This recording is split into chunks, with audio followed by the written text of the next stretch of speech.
In this class, you'll learn how to make Queijadas de laranja, or orange-flavored milk cake tartlets. Now, if you've never had this dessert before, it's as if a pudding flan married some mochi. They have a beautiful, custardy, soft, slightly chewy texture that is an absolute joy to eat. Now, if you've had Queijadas de leite, you're in good company because this, I would say, is the orange-flavored cousin of that popular Azorean dessert. Hey, they're not just Azorean, I've definitely seen them in the mainland too. In this class, I discuss different baking techniques. Why? Because with all traditional recipes, there are many variations, not only in the ingredients, but in the mixing and baking methods. So I prefer to bake these at a higher temperature in a higher part of the oven. But you can also bake them in the center of your oven at a more moderate temperature. Both will give you a delicious result, but they will be slightly different in appearance and texture.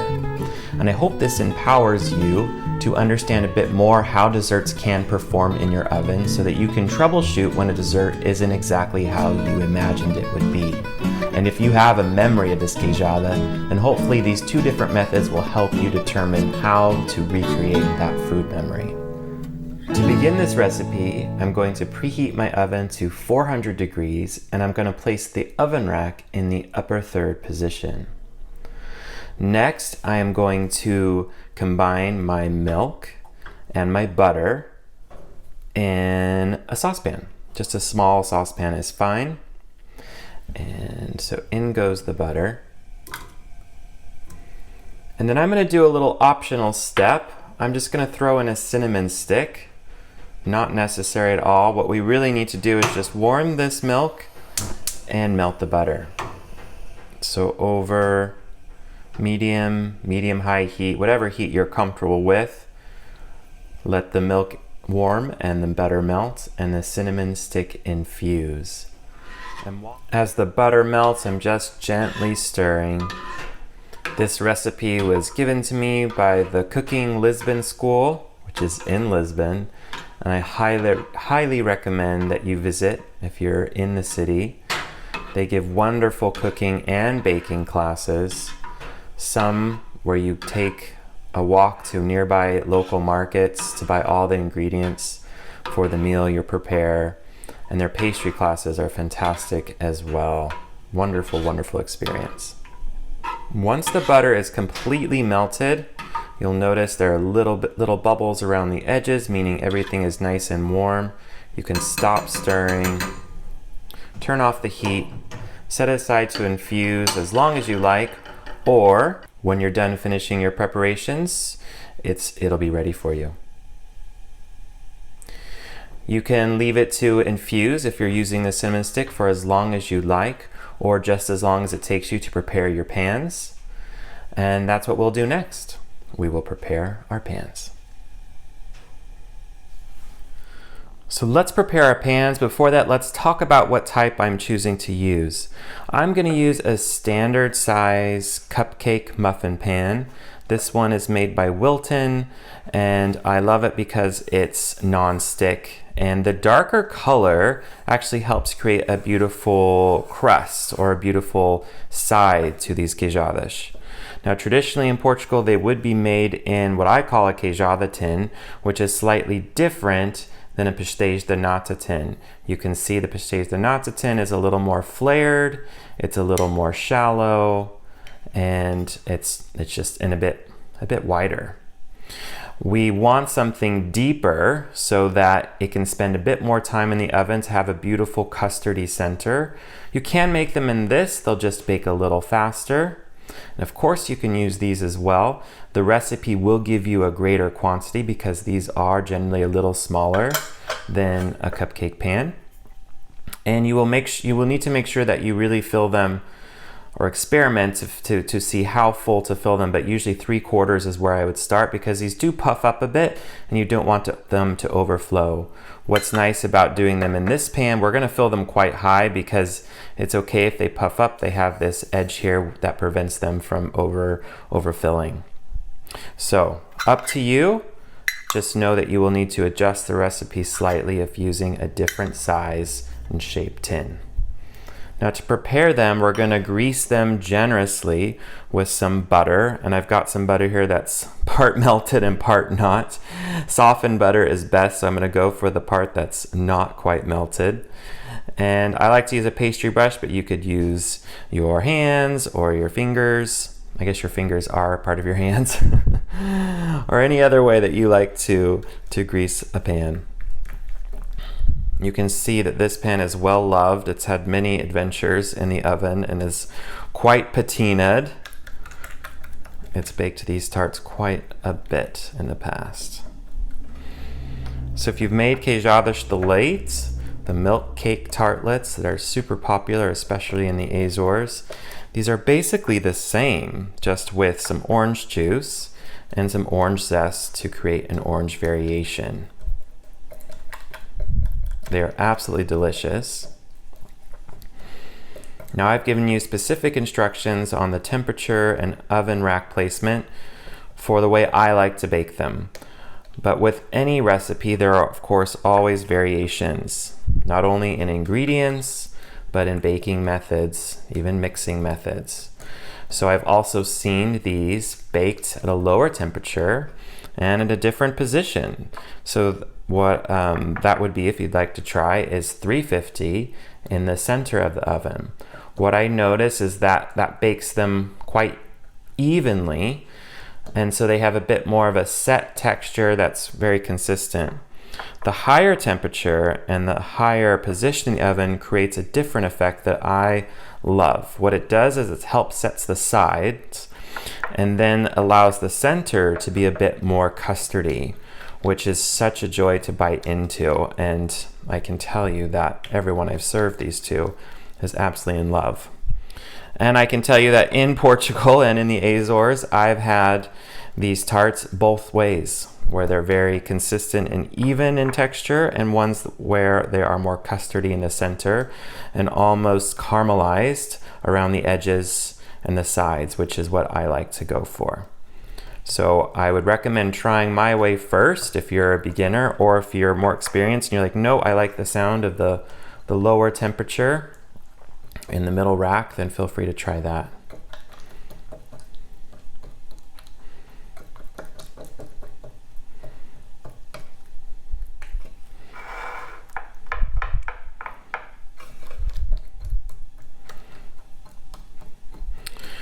You might be wondering, why can't I just spray these with some spray oil? And you can. I do find though that this extra bit of butter creates a delicious, it almost creates its own little crust, right? Because of the way we're baking it. And so I find the butter just gives it this little bit of extra deliciousness that you don't get with the spray oil.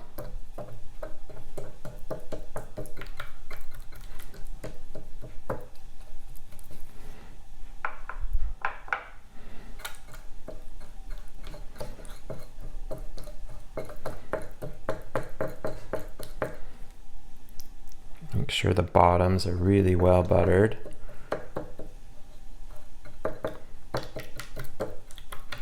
And see, to do that, how I bounce the brush up and down to make sure I'm getting lots in there.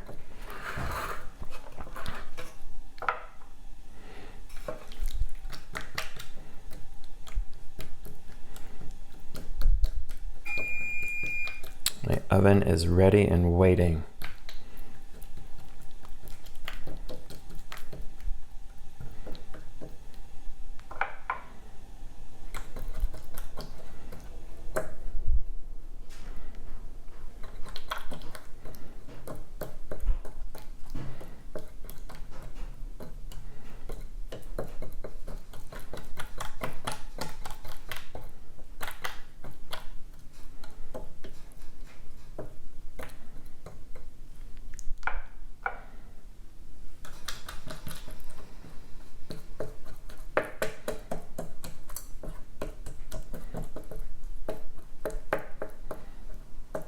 Our next step is to flour these. So I'm just going to put just about a teaspoon, or even just a little less, of flour into each one.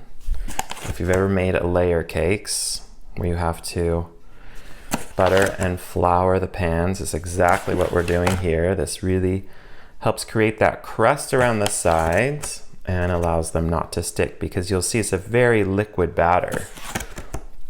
Very, very liquid. And that's what gives them their delicious custardy flavor and texture. Okay. Now, if I were you, I would do this over the sink because it's an easy cleanup, but of course, I'm gonna do it here for you so you can see exactly what I do. So first, I just shake everything to coat the bottoms. So you can see, that looks great. They're all covered. So now I need to coat the sides, and the way I do that is I turn it perpendicular, I believe that's the right word, to the counter. And then I allow and guide the flour into the sides. And you can see it's already starting to pop out or sprinkle out, and that's okay. And then, kind of like a hamster in a wheel, I'm gonna keep the flour as the hamster going around the wheel or the sides so they're completely coated. So that's why you need just enough flour to achieve that. So see how I keep turning, keep tapping, trying to keep most of that flour in there until I can see all of the sides are well covered. And I find as I get closer, I start tipping it more towards me so that more flour comes out and I get the edges, the top edges, which might be hard for you to see at the moment.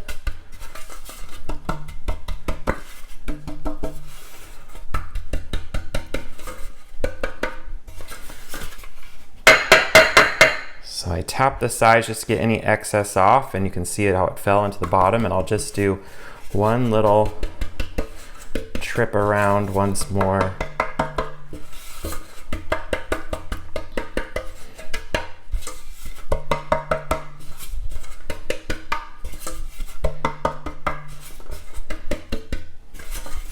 And then I'm just gonna leave just that little tiny bit less, so it's a tiny, maybe like just a pinch in the bottoms, just to help make sure, give us some insurance that they're not gonna stick. But you could also just tip it out upside down, give it another tap to get all the excess out if you like, but I like to leave just if there's a little pinch left, let it hang out the bottom. I'm gonna clean my counter, and then we're off to the next steps. To proceed, you will need a large bowl to mix everything. I love this bowl because it has a spout, so it makes pouring into the prepared pan super easy. And we don't need a mixer, which is lovely. So I have the milk in the butter mixture that's been heated and infused with that cinnamon stick, which is optional. I have my eggs. You'll notice that I have 3 yolks because my eggs were really small. So I just measured to make sure that I had the 100 grams, and I'm good to go. I have my zest, my salt, my flour, my sugar, and my orange juice. So to start this step, we're going to mix the sugar, the flour, and the salt together. Whisking this together first breaks up the flour so there won't be any lumps.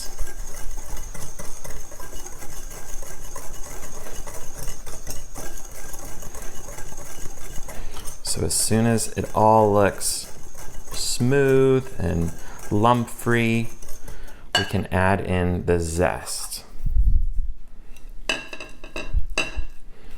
I'm adding it now will do a similar job to keep the zest from clumping together.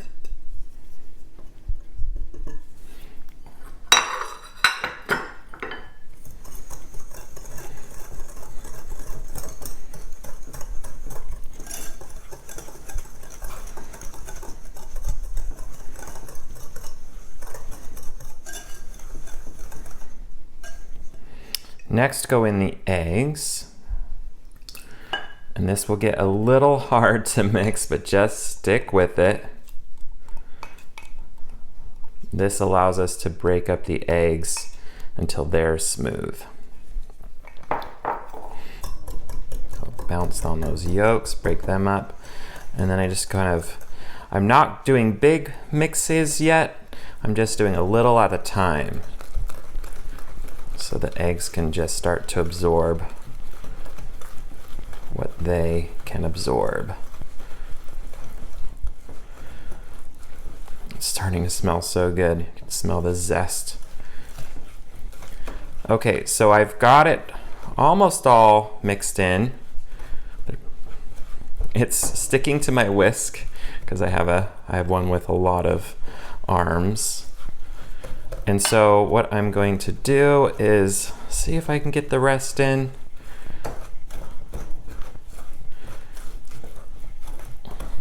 Kind of work it a bit. And then what I'm going to do is going to pour a little bit of the juice in.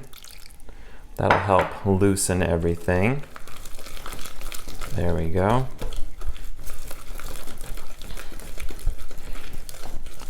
And that's what you want. You want to make sure before you put in a lot more liquid that you've got a smooth base without any lumps. Of course, you're going to see the bits of zest. You can see that that's pretty much lump free. And I'm going to put the rest of my juice in.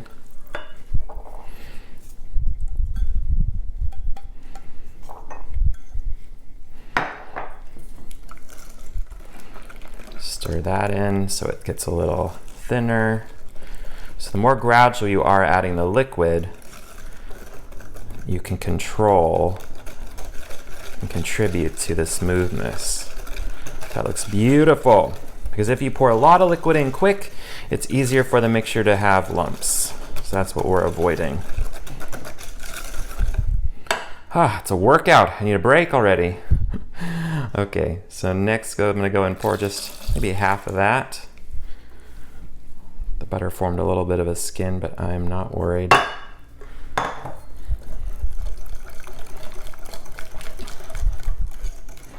You can see how liquidy it's already getting.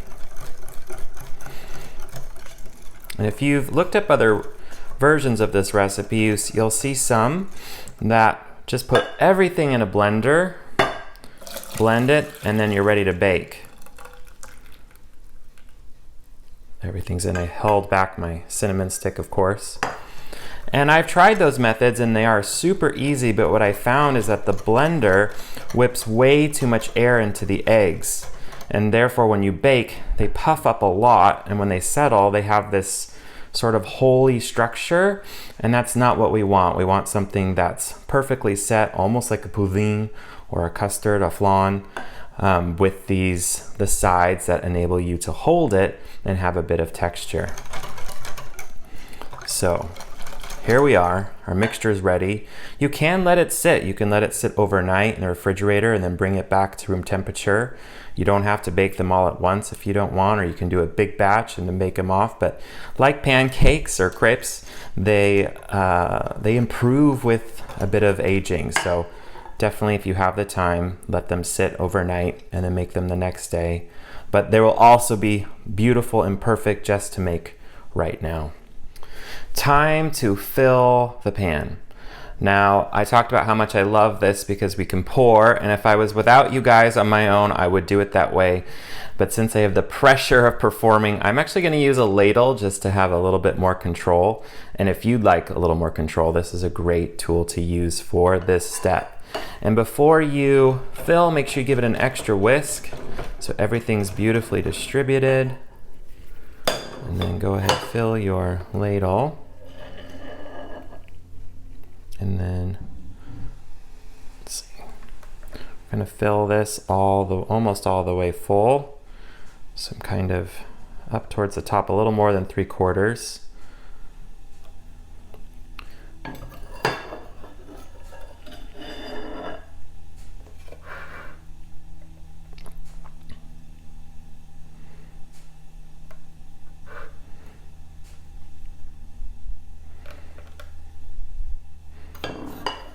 It's always challenging not to spill on the sides, but easy to clean up before they go into the oven.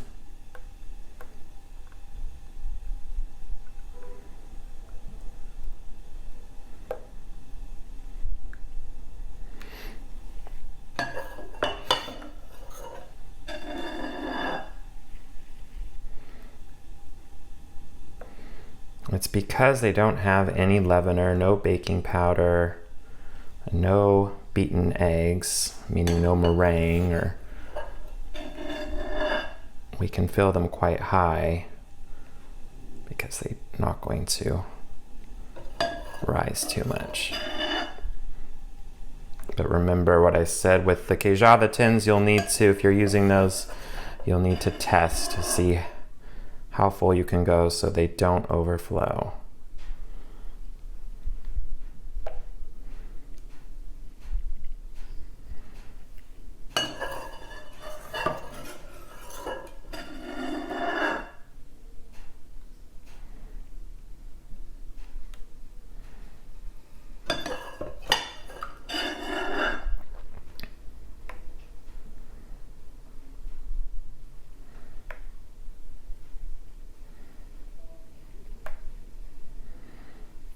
So going back through, making sure they're all a similar depth.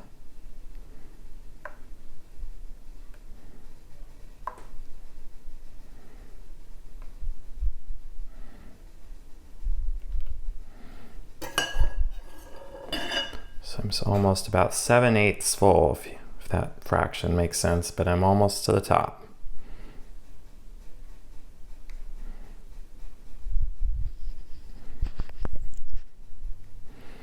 Okay, so I'm just gonna clean off the top, and I'm gonna put these in the oven for about 18 to 25 minutes. I'm gonna rotate them halfway through to make sure they bake evenly. And then what I'm looking for is for a toothpick to mostly come out clean and the sides to be set and maybe a bit of golden brown on the top. While we bake, let's talk about the Portuguese Baking School. So no, it's not an actual physical location where you can come and receive classes. Don't come and try to find me. But it is a virtual online school, and there already is this huge library of traditional classes from the mainland of Portugal, from the Azores, and from Madeira. All of these recipes come with a video class, a printable PDF recipe, and suggestions on special equipment or ingredients and where to find them. Each month you receive 3 new recipes, and you're invited to any special workshops and live Q&A sessions with myself. Eventually, all of these recipes in the school will become my very first probably my only cookbook, dedicated to the sweets and to the baking of Portugal. So if you've been waiting for this book, or you're just excited right now to the fact that someone's gonna write a book about Portuguese sweets, this is your chance to begin to receive the book early. Join the school and start receiving those recipes. Now, if you're not sure, you're on the fence, no problema, you can join the school 2 weeks for free, yours to try. You can download the recipes, keep them, and if it's not for you, you're free to cancel at any time. Okay, to test that they're done, I'm just gonna use a toothpick, and I'm gonna go down all the way to the bottom and pull it out. And if it's mostly clean, but you can see there's a little bit of the white batter on the bottom, I'm okay with that because that means I'm going to have a really creamy center, and I can see from the sides and the top that it's golden brown. So that means that the sides have set, they're going to hold or contain that beautiful creamy custardy center. And that's the way I like to do these because it's a really beautiful contrast, not only of texture, but of flavor with the golden brownness. Okay, so I like to let them cool in the pan for at least 10 minutes because they're pretty fragile. Remember, there's not a lot of flour in them, so that's why they're so fragile. And you can see, even as we're talking, that they're sinking, they're deflating, and that's just right. That's perfect. That's what they should do. And I like to come in and just make sure that they're not stuck to the sides at all. So as they deflate, I'll just run my spatula around the edges, and even a little deeper if I can. But I did a really good job buttering these, so I'm not too worried. So that way, as they cool, I know they're not going to stick.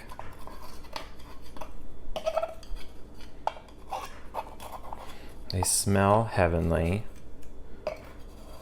They almost have, their tops remind me a little bit of caramelization spots on a pastéis de nata, which is fun. These are great. So you can see now I can get all the way around. Oops, see there's a little stuck spot there.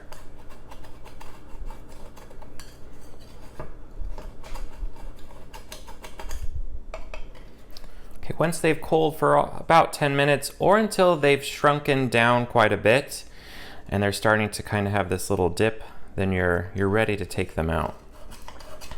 So the way that I do that is I pull them up, I put my finger here to hold it up, and then I slide the spatula under. Now this is heaven to me. You can see the sides are set, but the center is really gooey, and that's because it's warm, but it will stay a bit gooey as it cools. So same thing, I just pull up so I can get it gently under. You can pull off any of these little bits and go straight to the rack. It's nice if the edges have caramelized a bit, because then it's really easy to pick. It's really easy to help them, ease them out. That's the word I was looking for. A little stuck there, I missed it. There we go. Let's just be careful, just be gentle.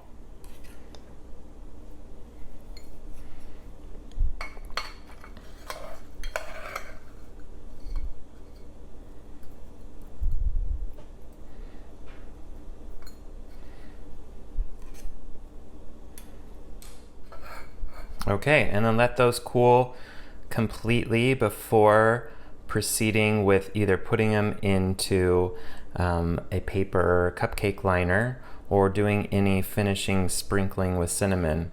However, they are amazing to enjoy warm. So I would say they're still a bit too hot and a bit too unsettled yet, so a little more time, but when they're still just warm to the touch, they're amazing, amazing to enjoy.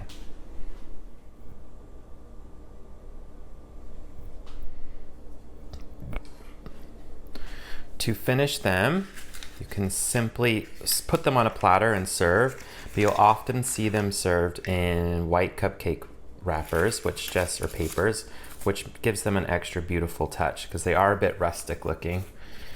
And sometimes you'll see people sprinkle them with cinnamon, so of course you could just do something like that. Very simple, quick and easy.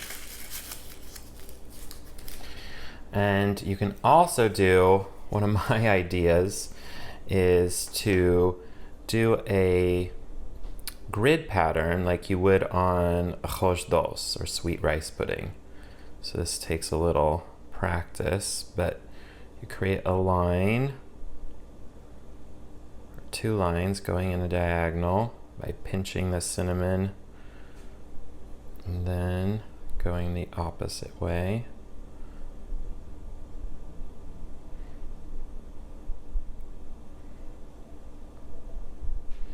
It's a cute little effect.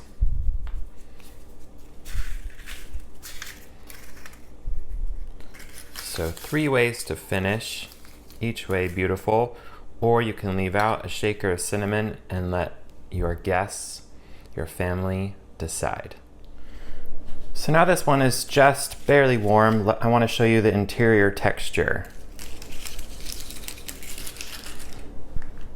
If you'd like to see the bottom too, mine always come out a bit blonde, just the way my oven bakes. But if your oven has a bit more heat coming from the bottom, then you might get a brown bottom, which is nice as well.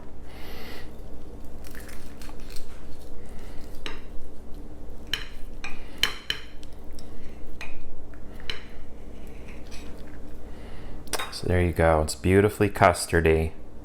And that's the key to not, if you over bake or if you bake and to where the toothpick is totally clean, what happens is this bottom texture, which is a bit more set, almost reminds me of the texture of mochi. The whole tart will become that texture, which if you like that, that's beautiful. I like just a thin layer of it, and then this is still soft and custardy. So we have basically 3 textures using this baking method. The crisp, caramelized top and sides, a set bottom, which has a bit of a denser texture, and then the custardy center.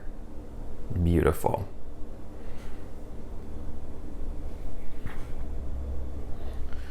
Okay, so this recipe makes up to about 14, depending on how full you fill your tins. And so with my final bit of batter, I baked them the other optional way I described. So at 350 in the center of the oven for about 20 to 30 minutes until a toothpick comes out clean. It'll still look a little wet because it's such a custardy mixture, but it doesn't have quite as much batter still attached. So you can see the color is very different, and also it doesn't have the high heat to cause them to expand and fall as much, so they have a bit more of a flat top and just a more homogeneous color and texture. So let's cut into one so you can see what that looks like. They're a little more tender all the way around because we didn't have that higher heat. You can see also nice and custardy, a bit more set because we cooked it, and so you'll have that kind of mochi-ish set texture throughout, and a bit of a soft custardy on top. Equally good as well, so it's up to you to decide which way. Experiment and see which way your friends and family prefer the most. One last little tip. You'll notice as they cool, sometimes they get this little pooling of liquid, which is, it looks like melted butter. And as they fully cool, you can see that just sinks right back in. So don't be too concerned. If you are, you can of course blot the tops, but I've always noticed if it happens, like it did on this one, it just sinks back in as it cools.